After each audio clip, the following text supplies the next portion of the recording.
like to welcome everyone to our spring, yes it is spring, 2022 presentation and our annual general meeting. And I am the chapter president, Robert Lemley Sapansky, and thank you for joining us tonight. And we are honored to have Dean Shoba Sivaprasad Wadhia as our featured speaker. And you might have seen in the local news, she was just honored as the 2022 recipient of the Center Foundation's Mimi Barish Coppersmith Women in Leadership Award, and graciously donated that honorarium to the Center Volunteers in Medicine. You know, a group provides free medical assistance and other services so those who can't afford it. And we all thank her for that. So before I turn it over to her, I'll be brief. I'll explain our agenda and tell you briefly about the UNA. Following my remarks, I'll turn it over to Shoba for her presentation. And then we'll have question and answer session. And before we go in, as we're going into our general meeting, we usually feature some brief musical interlude. And I found a recording of a children's choir from the Ukraine singing the Josh Groban song, You Raise Me Up. So we'll play that when we're done with the first part before we get in our general meeting.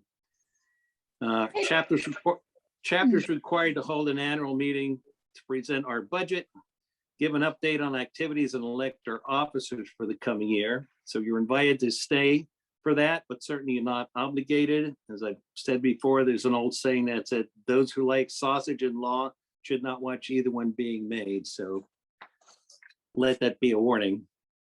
The UNA is a grassroots association, began at the same time as the United Nations, in an effort to support the work of the UN and provide educational advocacy to our communities. There are over 200 chapters nationally, as well as international chapters. Recently, we've had a big increase in membership from the genuiners, those are under 25-year-olds, through campus chapters, high school, and model United Nations teams at college level as well. And the genuiners, anyone under 26 can join the association at no cost, and we encourage youth to do so. We also welcome new members of all ages to join our efforts. And information will be available on it is on our website and Facebook page, and we'll share at the end of the meeting. And though not topic for tonight, and certainly a heartbreaking one, is the situation in Ukraine. The UN and other peacekeeping efforts have not had positive peacekeeping effects yet. The UN continues to provide humanitarian relief in the way of shelter, food, water purification, medical assistance, and many other needs. There will be millions of refugees seeking shelter, and relief has been set up through many funds to assist in the effort. The UN has dedicated this assistance, suggests contribution be made to UN-centered organizations such as the Ukrainian Humanitarian Fund and other UN agencies such as the UNHCR and UNICEF.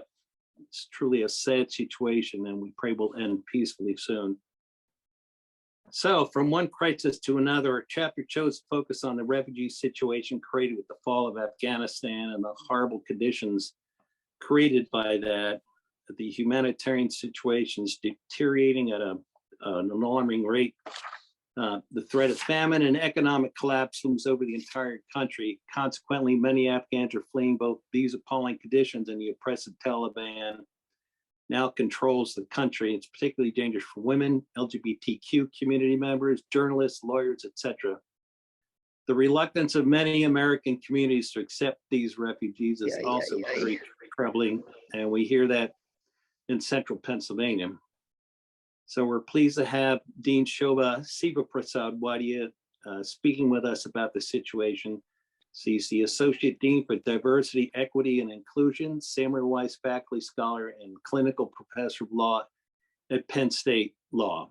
Her research focuses on the role of prosecutorial discretion in immigration law and the intersection of race, national security, and immigration. Her scholarship has been cited in dozens of law journals and by numerous federal circuit courts. So following your talk, she agreed to answer questions you may have, and you can submit them in the question box or just raise your Zoom hand and Trang will call on you. So I will turn it over to Dr. Wadhia. Thank you for that introduction, and to you and Trang for organizing this evening. It's nice to see a couple of familiar faces too. And you know, when we first talked about the topic for this evening, Afghanistan was and continues to be front and center, but as you alluded to in your opening remarks, you know, other crises have followed. So I am going to share some thoughts about Afghanistan specifically, but then also connect it to broader questions about immigration policy and race in particular. I should say that my remarks are in my individual capacity and do not represent the views of Penn State University. So in terms of mapping out the response to Afghanistan, if I were to think, you know, how do immigration lawyers think, right? And I'm going to focus mainly on Afghans who are here, but just to give a sense of what the mapping is. And this is actually a very similar mapping that's taking place for Ukrainians as well. So deciding what the options and pathways are, you know, first begins with location.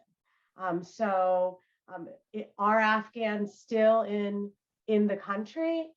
Have they made it to a third country like Pakistan or Uzbekistan, or are they inside the United States?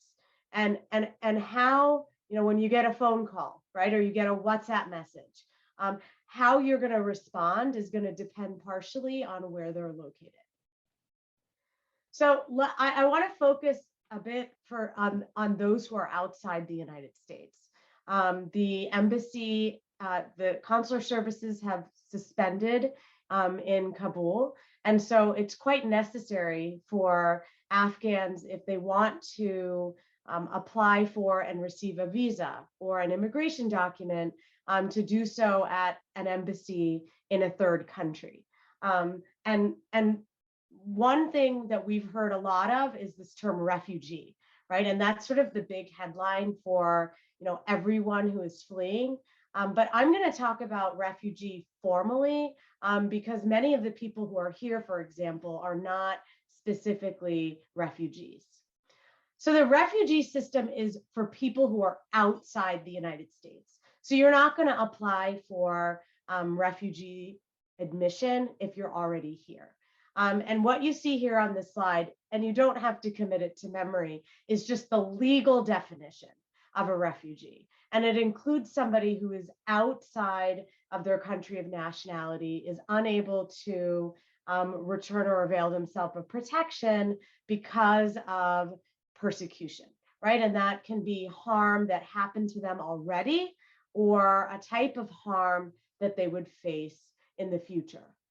In an ideal world, the refugee admission system would have been the system used for Afghans to arrive in the United States. They would have been admitted as refugees. After a year, they could apply for a green card. But our refugee system is pretty slow. It takes up to 2 years for processing from start to finish to be completed. And the actual numbers of refugees are set every year by the president. So there are caps on how many are even able to lawfully be admitted. So for all of these reasons, during a crisis, other solutions were necessary. Thousands of Afghans were placed in evacuation flights, and we'll talk about where they went and how they got here. But meanwhile, we still have tens of thousands of Afghans who are still in a third country or in their home country. Many of their family members here in the United States or on their own have applied for something called humanitarian parole. And this is a legal option that you could pursue outside the United States. And you would submit this paperwork to an agency of the Department of Homeland Security called the USCIS. And what we found is, you know, in the beginning, right after the takeover, there was a lot of hope put on humanitarian parole, like file applications for humanitarian parole. This is a humanitarian crisis. USCIS should grant these, and individuals should be able to go to an embassy and get to the United States. But what actually happened is that the office became overwhelmed. They became overwhelmed with thousands of applications. And currently, there have been about 43,000 applications filed, and less than 2,000 have been processed. And that's 6 months later. So there's been a lot of calls from members of Congress, as well as from the bar, the immigration attorney bar, to really update and modernize and expedite the humanitarian parole program so that family members, for example, of Afghans who are already here in the United States could be helped. So there's a few other remedies you could look at for people who are outside the United States, but those are the two that have received some attention. And I'll connect to a few others when I talk about remedies here. So there are certainly considerations that go beyond the law, right? So even if you have a legal option or a remedy, maybe there's a family relationship, or maybe you have someone who was further along in the special immigrant visa process because they served as an interpreter for the US. There are still these sort of questions that go beyond the law that have to be answered and handled. One is how to get out, right? Especially for those who are not on an evacuation flight. How are they going to be able to safely leave Afghanistan if they're there? Or how are they going to be able to get on a plane in a third country? A second issue we've seen, and this is sort of an other version of family separation, is that for all of the evacuees who are here in the United States, many of them have family back home. So they've been separated from their immediate family members or from close family members. And so they're left with a very difficult choice, or navigating here in the United States without their kin. A third big issue is privacy, right? So now that the Taliban is in control, how does information and data be kept private?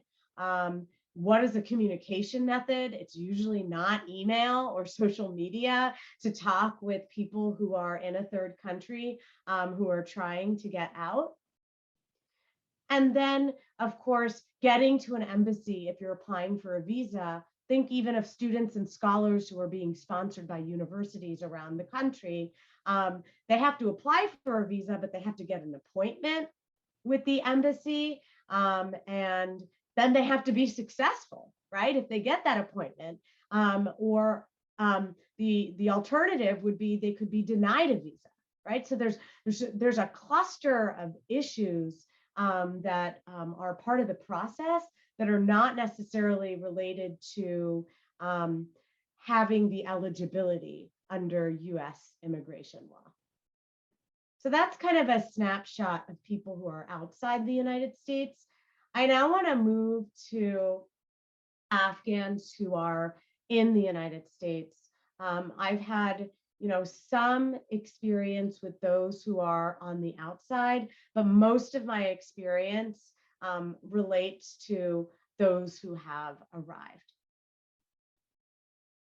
So thousands of Afghans who entered the United States were sent to what the US government called safe havens. And these safe havens were in fact various US military bases across the United States that were used to house Afghans, some single, some with families. So this was literally temporary housing, if you will. That was sort of a joint operation with the Department of Defense. And some of these bases had thousands of Afghans. They all looked different. And quite a bit was done on these bases. Some were culturally sensitive. Some made it possible for the paperwork to be done on the base, at least initially. So how did they all arrive here? The vast majority of Afghans did not arrive through our refugee program. Rather, they were paroled into the United States. Now, you heard me talk about humanitarian parole. That's not what I'm talking about here. I'm talking about another flavor of parole called port parole. What's that? So Customs Border Protection, we've all seen them in the airports, right? They are the inspectors. They decide who will be inspected and enter the United States. And they also are somebody you might come in contact when you depart. CBP has the discretionary authority to parole people. And that's a fancy way of saying allowing someone to enter lawfully.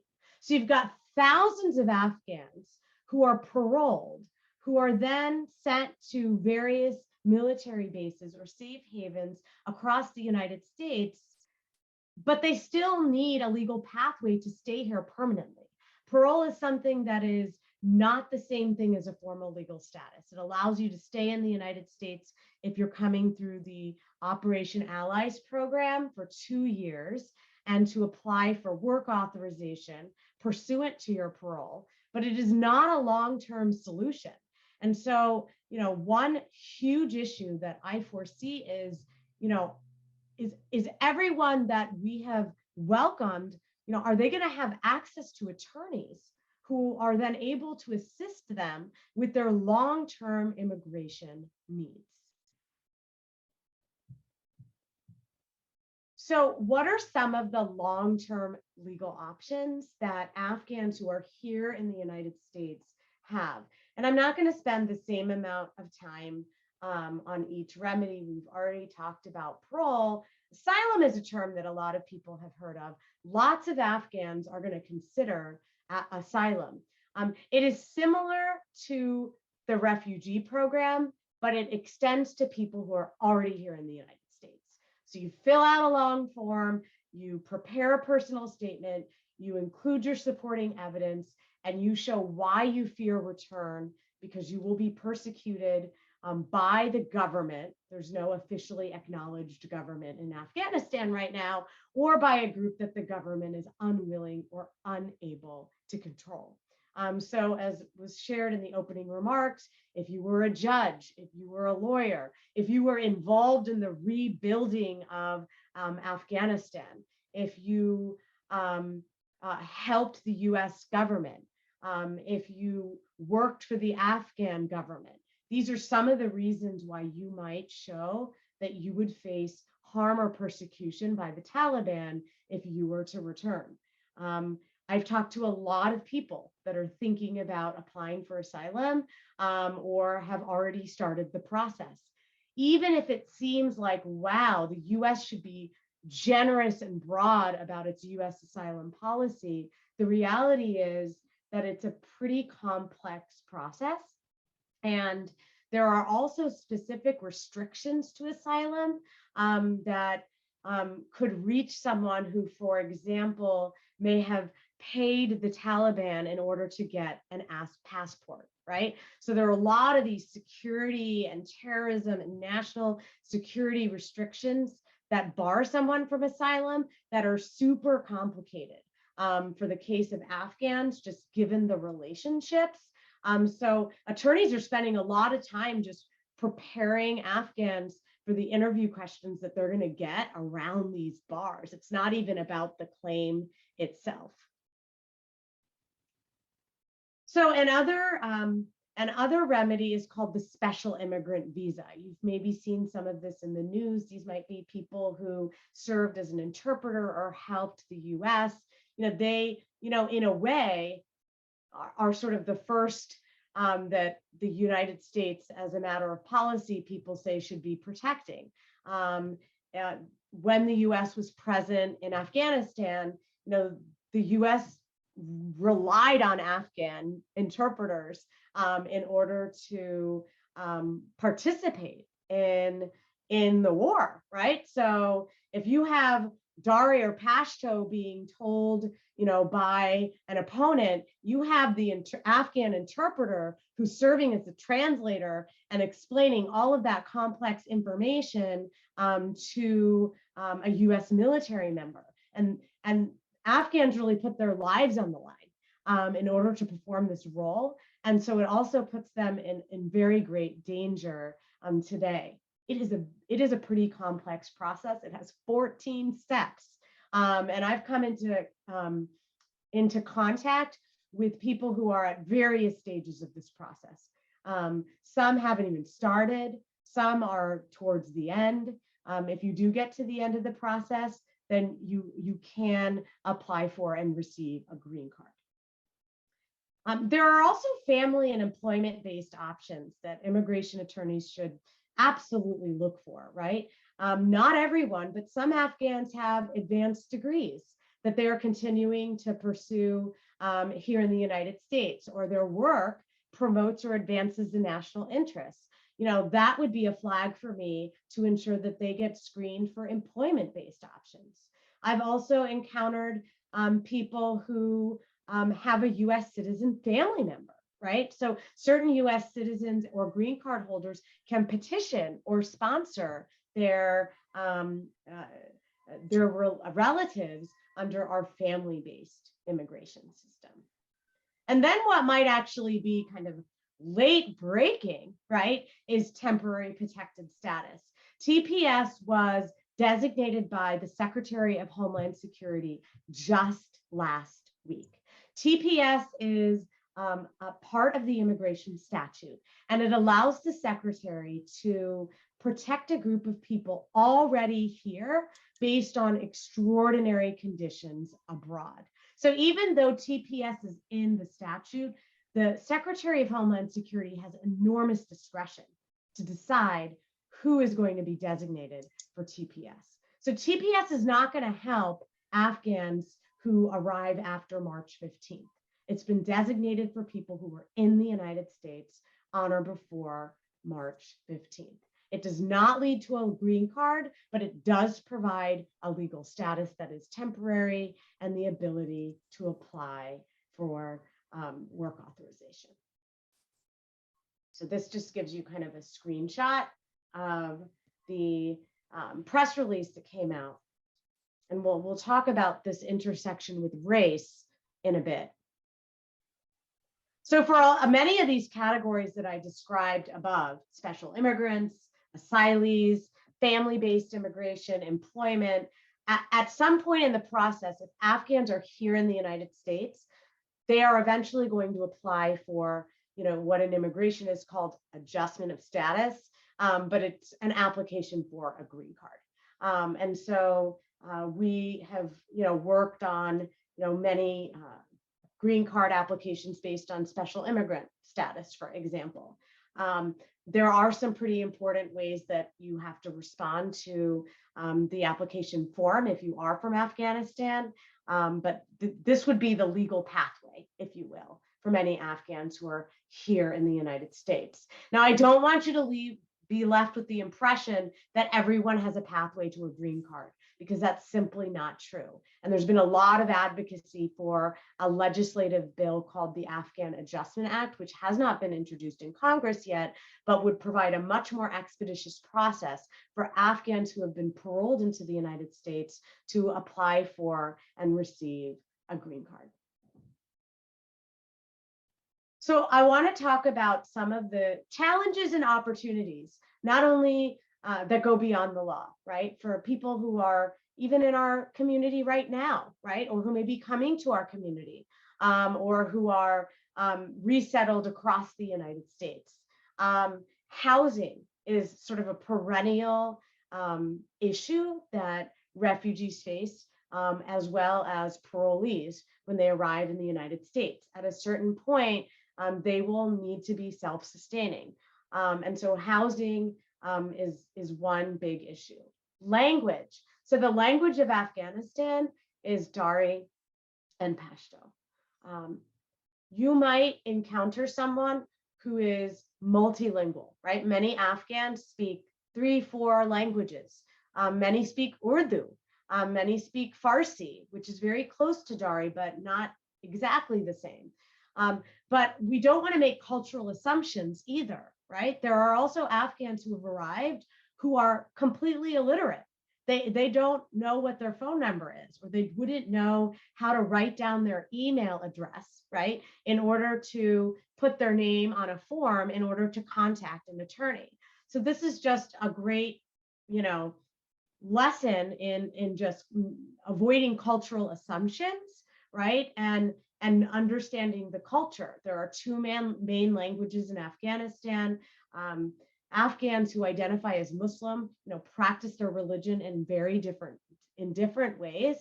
Some may not speak the language at all, but others may be multilingual. And many speak one language and not the other, right? So it's very important to say, the question I always ask when I am identifying the language that should be used, let's say in a future asylum case, is what is your best language, right? And the benefit of asking a question that way is because if you don't have a question that is that specific, someone who's very agreeable will say, I speak English pretty good, right? Or, I can speak Dari, okay, right? But when someone is navigating a complex US legal system, it is beneficial for them to be able to navigate it in their best language. I also want to talk about trauma because there's a lot of trauma in this community. And so, with all the sort of nuts and bolts of housing and food and finding a lawyer, there's also health and well-being, and being able to provide that in a culturally sensitive way. And that, I think, is a long-term, I think we've just scratched the surface on that conversation. And I would say that it also extends to the lawyers and the volunteers who are helping Afghans. There is a better attention, I think, to trauma-informed lawyering today than there was 22 years ago when I started practicing, because there's a lot of secondary trauma that I'm seeing with immigration attorneys who are hearing just every detail of every story, which you need to do in order to do the fact finding that is necessary for an asylum claim, for example. But these are also individuals and families who have been through a tremendous amount of trauma just to get out, right? Just to escape. And they also may have taken risks that we can't even imagine, right? Especially if we haven't been in a war zone, or if we haven't sort of had to make choices in their space. So what are some of the ways that our clinic has responded? CIRC stands for the Center for Immigrants' Rights Clinic. And, I certainly wouldn't call us at the forefront, but we have tried to be very responsive since the takeover. Part of it is just aligned with what our pillars are and mission as a clinic. So we've done a number of fact sheets on things like humanitarian parole and asylum and know your rights, right? The US laws are very different from Afghanistan. I have had to do a legal orientation with, explaining to certain Afghan parents, right, that you can't, in some jurisdictions, you can't leave your baby in a car seat when you go to the grocery store to go shopping, right? Because in the United States, that might actually be a violation of the law, right? So you also want to be teaching Afghans about how to stay compliant with US law, right? Once they get here. And that can look very different from the laws of their home. So legal orientations have been crucial. It's been sort of going through all the details of what the options might look like. In the queue is, we have a fact sheet on TPS coming out probably tomorrow. And then we've also been working on some asylum cases for Afghans who are already here in the United States. So it's been a busy semester. So I now want to kind of connect what I've shared with you to this sort of broader discussion of immigration policy, of race, of discretion, because we are also at this moment where we're asking, do we have a policy that is treating every refugee equally, right? Do we have policies that are treating immigrants equally? And just this past Monday was the International Day for the Elimination of Racial Discrimination.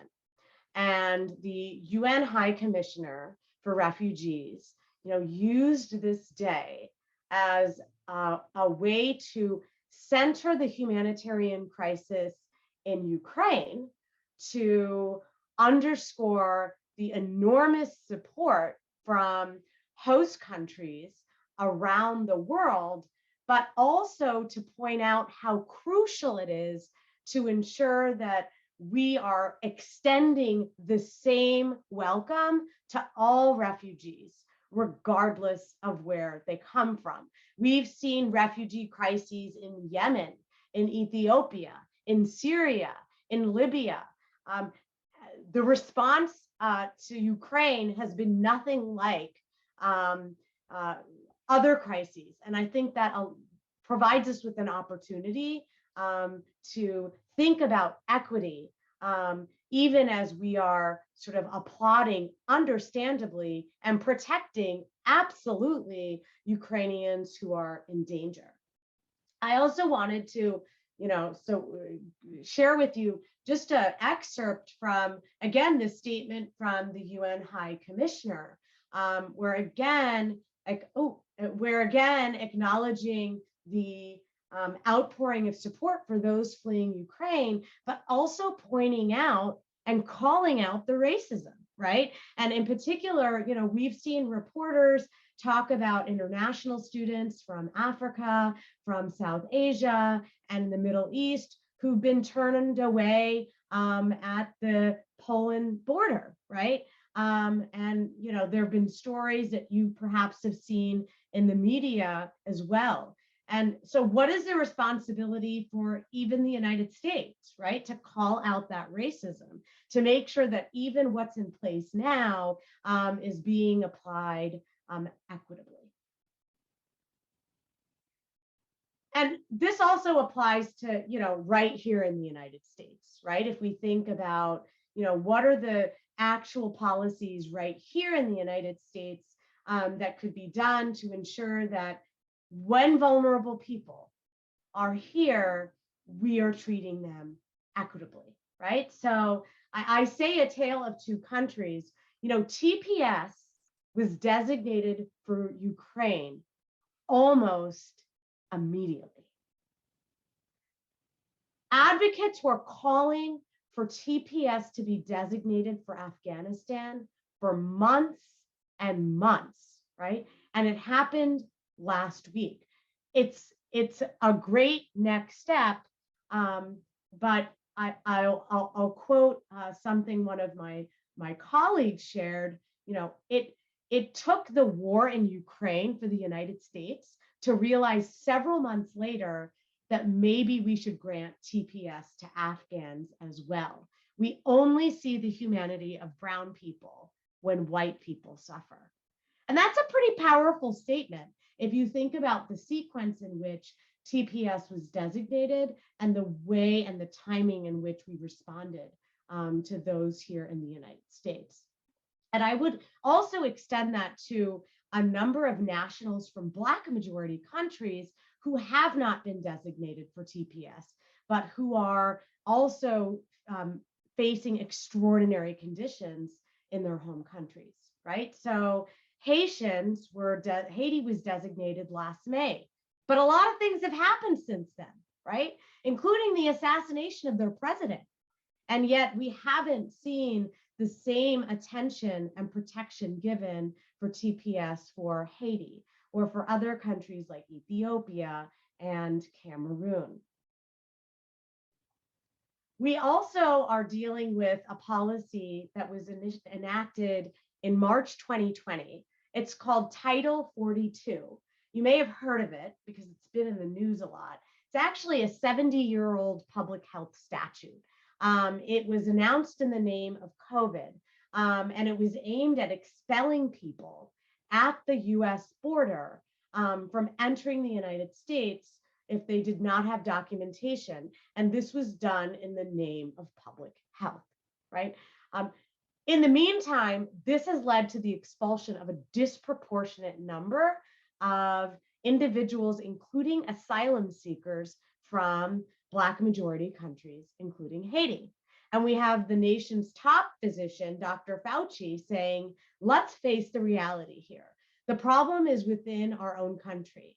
He said, focusing on immigrants, expelling them is not a solution to the outbreak. That has not been scientifically shown, right, to be a means for stopping the spread. Add to that that over the weekend, a memo was issued by Customs and Border Protection exempting Ukrainians on a case-by-case basis from Title 42. Why does that matter? Because we actually have Ukrainians in Mexico who are trying to enter the United States through the US-Mexico border. And so there, the racial disparity is not so subtle, right? Where you have intentional exemption of Ukrainians from Title 42, but not for other populations.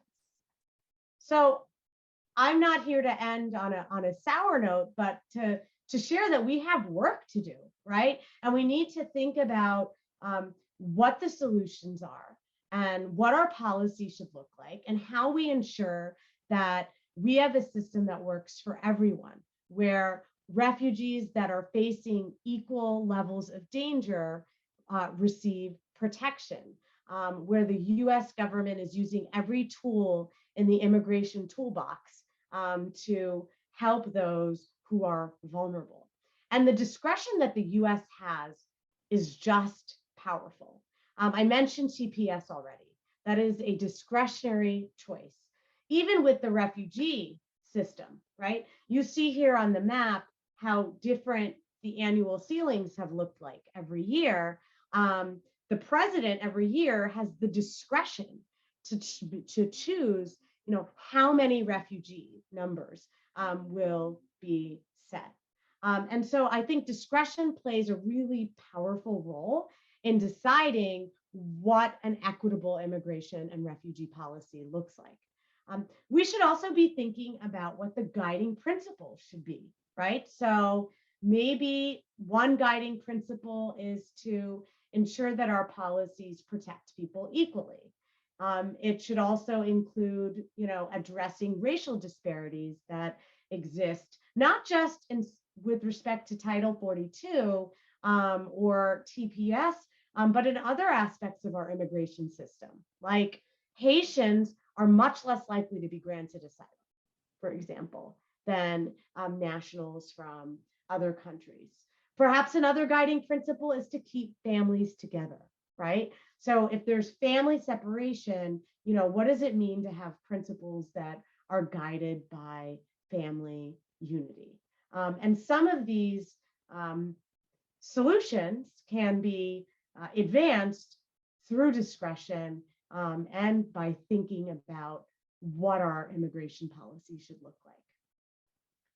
So I am going to end there, and I hope you got a good feel on Afghanistan plus, and I'm really looking forward to your questions, and I will stop my share.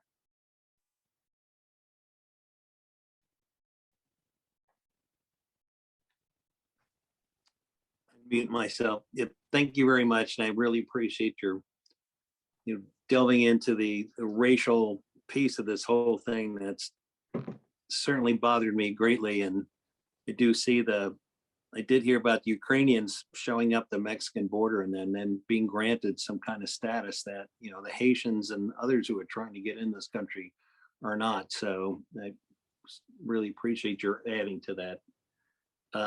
If you have any questions, either raise your hand or go in the chat to submit them, and Shoba will be glad to answer them. Frank. Hi, I'm sorry I was late. I had trouble with the computer. My question has to do with that slide you were just showing about the number of refugees annually allowed and the ones and the number admitted. And in the 2022 year, there seems to be a big gap. Why the gap? So a few things drove refugee policy between 2016 and 2020. The former administration, the Trump administration, set the refugee ceiling at the lowest numbers since the history of the Refugee Act. Our Refugee Act was passed in 1980 by Congress. So these were very low numbers already. So that had an effect of, lowering how many people would even have a chance to be admitted. If I were to identify the hurdles that affected actual admission, even, within the ceiling, I would attribute it to a few things. First, at the beginning of the Trump administration, and then for the next few several months, we had executive orders that were issued aimed at halting our refugee admission system. And that really just brought things to a grinding halt, and sort of reviving it, and the bureaucracy and the process was more challenging that meets the eye. So once the refugee system opened up a little, right, in those latter years, still had the bureaucracy, right, and a lack of resources and very slow administrative processing. These aren't necessarily unique to the Trump administration, right? In order to have the ceiling and the number of admitted refugees be the same, right, there has to be an assurance that you have the resources for the system to work, and responses to the bureaucracy. So I hope that answers some of your questions. Yes, thank you. Thank you. Art. Dr. I Wadhia, can't hear anybody. You're okay. Can you hear me? Yes. Okay. I wanted to ask Dr. Wadhia, in the case of Afghanistan, there are numerous, I don't know how many, Afghan nationals who, in some cases, risked their lives, and in many cases became very dependent on the presence of American military personnel, or were serving American military personnel, because very few American military knew Pashto or Dari or any other language spoken in Afghanistan. And also with the aid mission, at one time we had a lot of people involved in administering foreign aid in Afghanistan, and they worked with Afghans.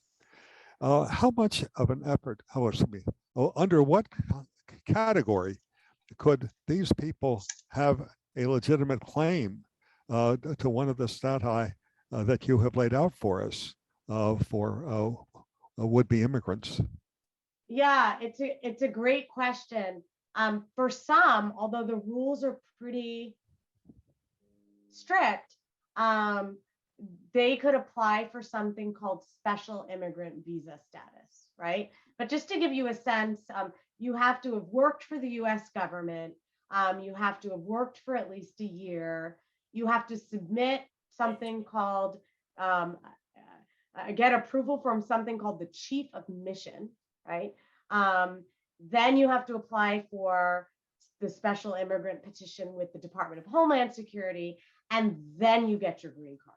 Either outside the United States, then you would be admitted, or what's happening with many of these individuals is they were not able to finish the process. And then they got here, and then they ended up on a base. And depending on where they are in the process, they have to wait. And it's bureaucratic. So I don't have the numbers in front of me, but the bureaucratic delays with the special immigrant visa program are quite intense. Asylum could also be Louise, this is Delaware Bay, and I was on this. Thank you. Go ahead. Asylum could also be an option for this population, right? Especially if they align with the US government. So I might then, for someone like that, ask questions about, you know, what's your political view, right? Are you a supporter of the US government? Are you against the Taliban?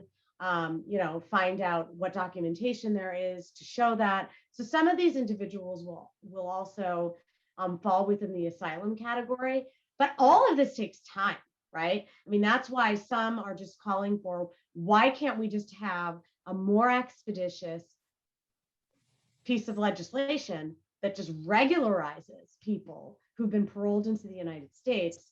You want to target maybe the population of those who helped the US, you know, maybe put them on a sort of more expeditious path, perhaps. But to date, that's been challenging. Can I ask a follow-up question, Mr. President? Sure.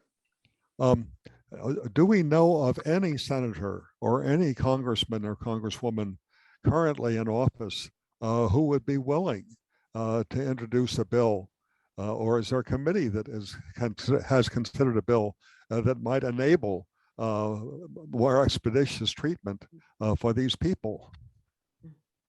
I think so. I think there are members of Congress who would be willing to introduce it. I'm actually personally a little surprised it hasn't been introduced yet.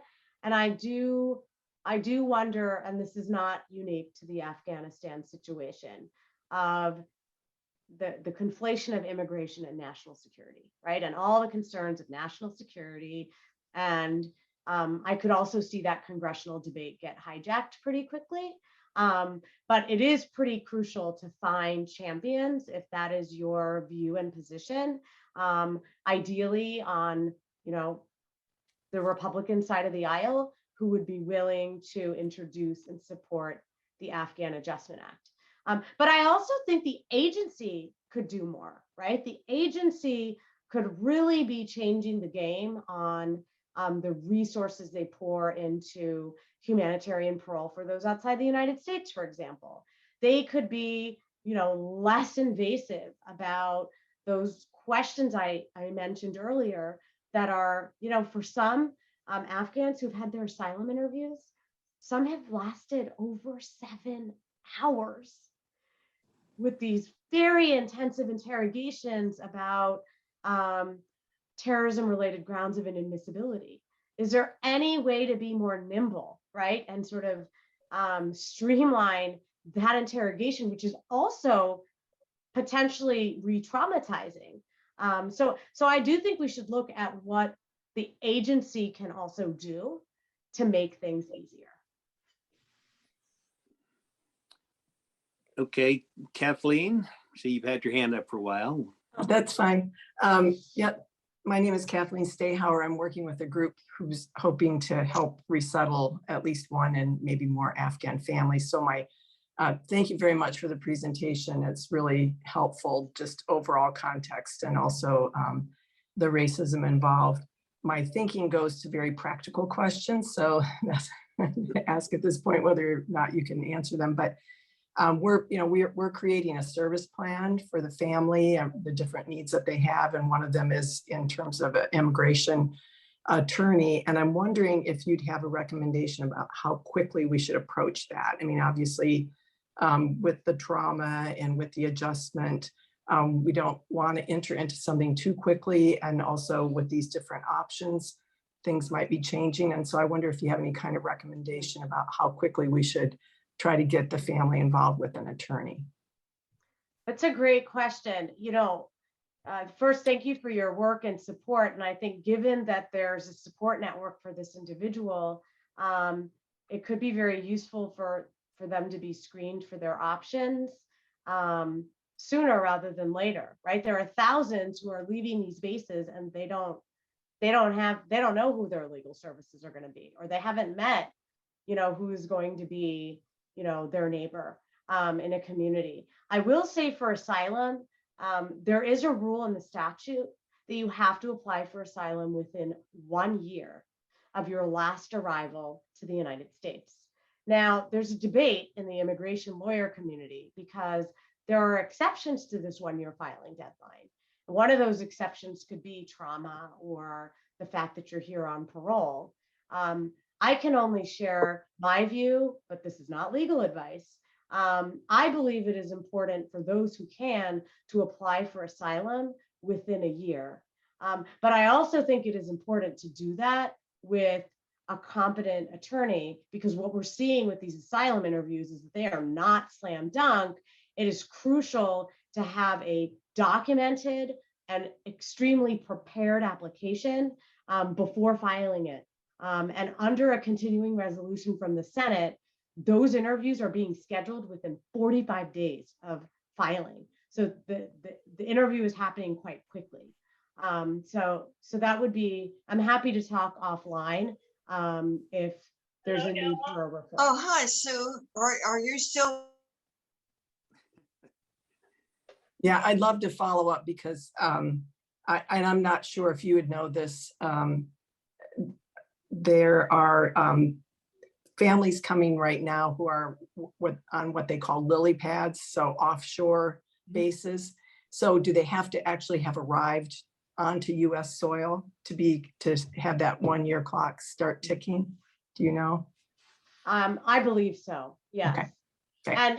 And I'm not suggesting that you or anyone else will ask this, but because of confidentiality, right, I can neither affirm nor deny anybody that I might be assisting already, nor can I, if somebody says, this happens at least twice a week, hey, I heard you're helping Michael. Like, is that true? I can't talk about that with a third person because of my own professional obligations. So that's just something to keep in mind. It's not because I'm trying to dodge you. I worked at CenterSafe for 15 years, so I got the can't confirm or deny down pat. So thank you. I was happy to hear there is the group you might belong to that's working in Pennsylvania through Church World Services and other organizations. And I think the training part that I heard about, I think is great. And I know there's more activity in the Harrisburg area, but certainly look forward to more people getting involved up here as well. We have any other questions?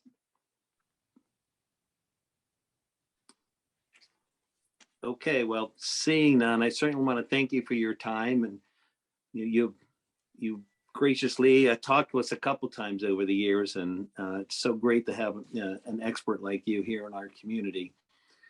We always offer an honorarium to our speakers, and Shoba has graciously donated that back to our chapter, and we're going to turn that money and donate into humanitarian efforts in your name. But we will give you a year's membership in the UNA USA for the coming year, and you can either thank us or curse us about that through all the emails in the following year. So again, thank you so much for participating tonight.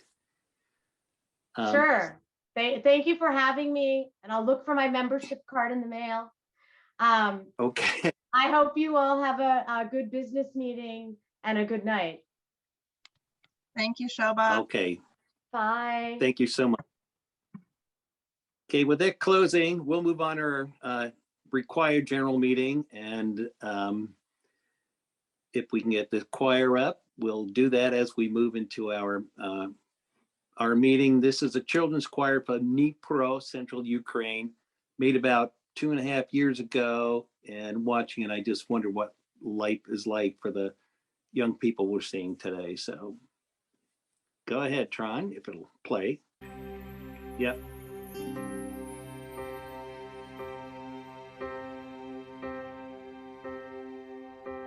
When I am down and oh my soul so weary, when troubles come and my heart burden be, then I am still and wait here in the silence until you come and sit right with me.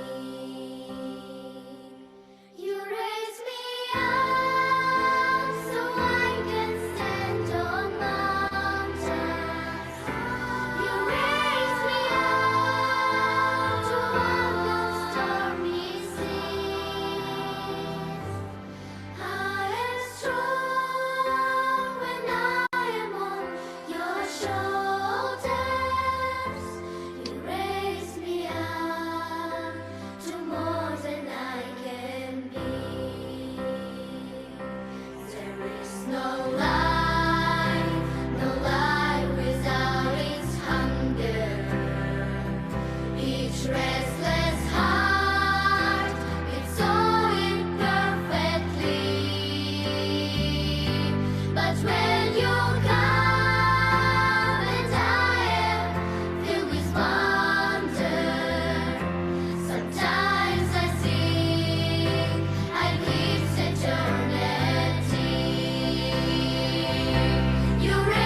Okay, after that, we'll move into our annual general meeting.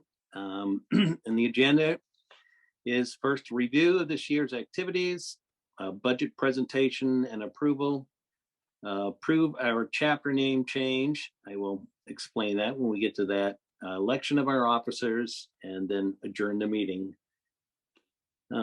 So we did start the year off this time last year with the equity and education presentation by Dr. Heather Bennett, who was the chief equity officer at the Pennsylvania School Board Association.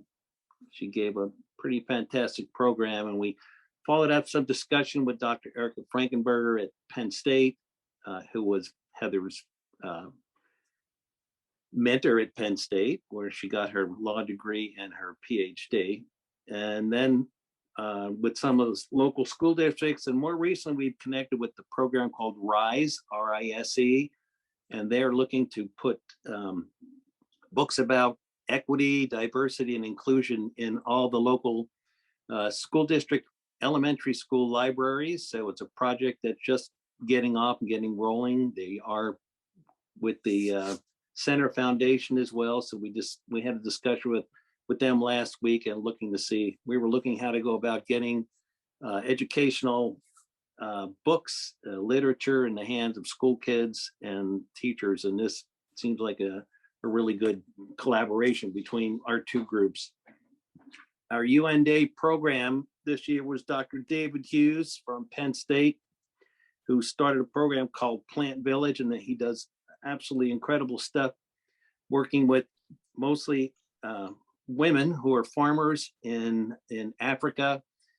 He actually was an entomologist originally, and so he's worked with getting kind of IT technical things in the hands of the farmers so they can learn about droughts, about diseases, and he's made some amazing partnerships and has worked with the United Nations. We ran two different Make a Difference projects. First was Shot at Life, which provides vaccines to children around the world, and they do amazing work. And then for the Plant Village as well, we collected money to support the efforts of Dr. Hughes. We've had support for the Bellefonte High School student programs. First is the Monolia Nations team up there.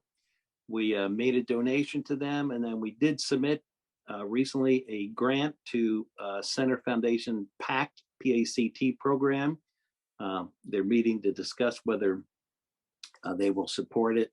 The Model UN team gets no school funding, and they're only allowed to get do two fundraisers a year. So we submitted this grant hopefully to help them get more students involved at a time where I think it's really crucial that kids learn about, the world and know how to form proper relationships and collaborations. The second was we had a request from a group called in the Bellefonte High School, Be the Change. They're doing a climate change awareness initiative regarding around Earth Day, and ties into the Sustainable Development Goals. And so our school board voted to make a donation to that as well. Both these are through Mr. Ed Fitzgerald, who former president of our board at the UNA as well. The board did make Haitian relief donations to the UNFCU, that's United Nations Federal Credit Union, and World Central Kitchen. That gentleman does amazing work, and he's over in the Ukraine area right now. We continued our reinvestment with the Kiva program. Kiva is an organization that provides loans to people in over 80 countries who otherwise would not be able to get financing for their entrepreneurial efforts. Our chapter made an original loan of $2,100 back in 2012. It was a Make a Difference project, since it has helped individuals, 95% of them being women, and in 62 countries. Those loans are paid that back, and then we reinvest those, and we provided over 592 loans totaling nearly $18,000. And Darlene Clark, also a former board member, on our chapter continues to do that work for us. So that's just a brief overview, or maybe not so brief, of what we've been working on in this past year. Next on the agenda is for us to approve our budget for the year. And I don't know if Sarah's with us right now, but chapter members have received our budget, and Trong has it up there. It's been a very strange year in the past, or 2 years since COVID hit. Our big event every year is our UN Day dinner, and it's not a money raiser. We spend a lot of money on it and make really good ties to our community. And then our two spring and fall socials that we hold. So the last 2 years we've had it budgeted, but of course we haven't spent any money in those. So right now our checkbook balance is looking, pretty good, but we are making donations where we see possible. And so there's a lot of things we haven't done. And of course our spending on postage and copying, all these things have gone down because, zeroed out because we haven't been able to hold these programs. And we're really hoping that things clear up here, maybe get back to UN Day, even if we have to do it outside in the fall. So Sarah's not online, is she? I don't think she is. But the board has had time to look over the budget and ask questions before this. So I will ask for a motion to approve the budget as presented. So moved. In a second. Somebody unmute. I did. Okay. Questions? Yes. Nope, he seconded. Okay. So I will just say then, all in favor of approving the budget as presented, say aye. Aye. Aye. And any objections? Hearing none, the budget is approved. We thank Sarah. We have her for Sarah Dowhauer. We have her for one more year on the board, and then her term will be expiring, and she's done really great work for us. So She is. Go back to the